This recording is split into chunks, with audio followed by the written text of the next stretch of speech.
Today I'm sitting with Josh.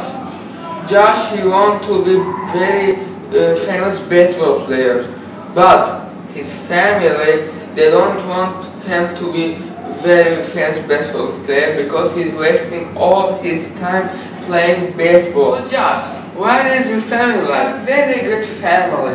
We love each other, but I have brothers. Sometimes I'm fighting with him because he takes my stuff. But I have one more thing. My family, they don't want me to be a baseball player. Yes.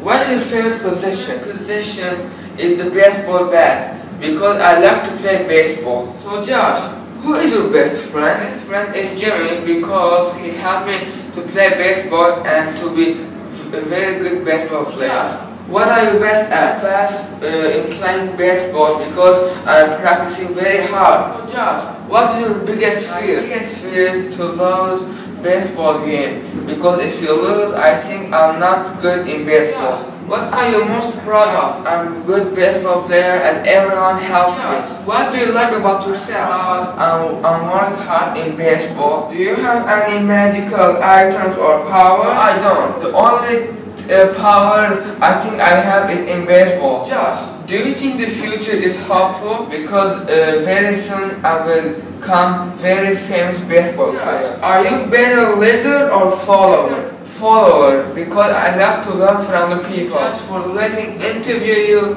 and good luck to be a very famous baseball player.